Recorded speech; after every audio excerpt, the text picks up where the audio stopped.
Et c'est l'heure d'accueillir notre invité. Au ciné, il a joué dans L'air de rien, un film de Grégory Magne et Stéphane Viard. À la télé, il joue dans 10%, la série diffusée sur France 2. Alors, c'est une série qui parle de ciné, justement, puisque toute l'action se déroule dans une agence artistique. Je vous propose de regarder la bande-annonce.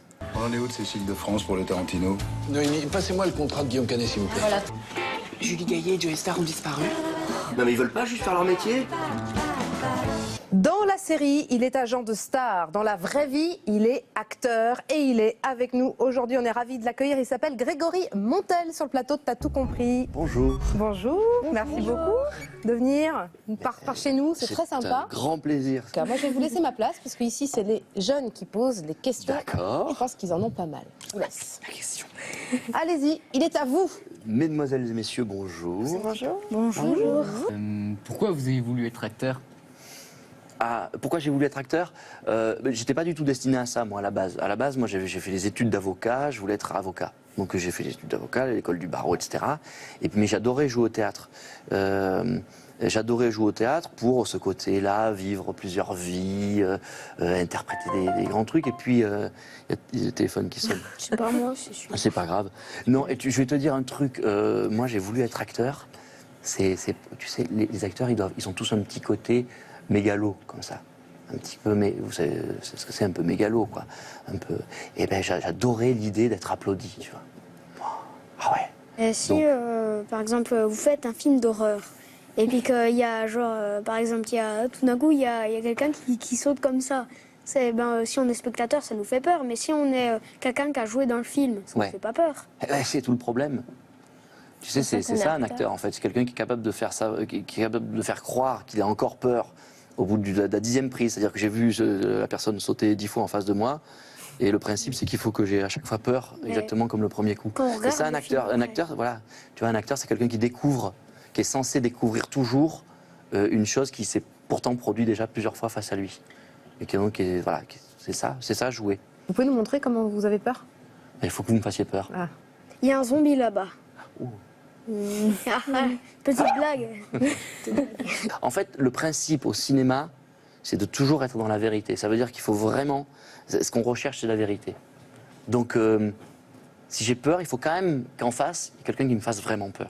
Zoé, c'est ça qui te plaît? Se mettre dans la peau? Tu disais que c'était plutôt le rôle d'actrice dans un film qui te plaisait. Est-ce qu'il y a le côté se mettre dans la peau de quelqu'un d'autre? Puis il y a aussi ce que vous disiez, le fait de se faire applaudir, par exemple. Ce serait plutôt de mettre dans la peau de quelqu'un d'autre, mais aussi de se faire applaudir. Parce que Il faut les deux. Oui. Mais c'est vrai. Hein. Ouais. Tu sais, c'est quelque chose dont souvent les acteurs ont besoin. C'est un métier qui est très difficile, acteur, parce que c'est un métier où tu es souvent jugé par rapport à ce que tu es, la façon dont tu te tiens, ton regard, ton allure générale. Et tu sais, il y a des gens qui t'aiment, il y a des gens qui t'aiment pas. C'est difficile, parfois, voilà, quand il y a des gens qui te disent... voilà, je l'aime pas, je sais pas pourquoi, je l'aime pas. C'est compliqué parce que c'est toi tu es un peu menacé, tu vois. Quand tu fais un autre travail, il y a parfois une distance entre ton travail. Si je suis par exemple professeur, c'est difficile d'être un professeur qui est pas aimé, mais il y a quand même cette distance. C'est-à-dire le professeur, il a une méthode, etc. Un acteur, c'est ça qui est terrible, c'est que c'est ta chair, c'est toi, c'est ton être qui est critiqué en fonction de son allure, en fonction de son jeu. Donc c'est un métier qui est pas facile pour ça. Mais en même temps, du coup, mais si on t'aime, alors là, c'est formidable. Et ça veut dire que du coup, même si vous avez l'habitude de jouer, de parfois donner des émotions, etc., est-ce qu'on a toujours un stress? Toujours un petit peu, c'est un travail de représentation, tu vois. Donc, à partir du moment où on dit action et que la caméra, elle tourne, il y a quelque chose qui se passe dans le corps, c'est plus exactement nous-mêmes qui jouons, on rentre dans la peau du personnage. Alors ça ne veut pas dire grand-chose comme ça, rentrer dans la peau du personnage, mais tout de même, il y a un acte fort, c'est-à-dire il faut quand même changer un petit peu il faut changer de peau. Donc ça génère quand même un petit stress, mais c'est ça qui est excitant, justement, sur le plateau.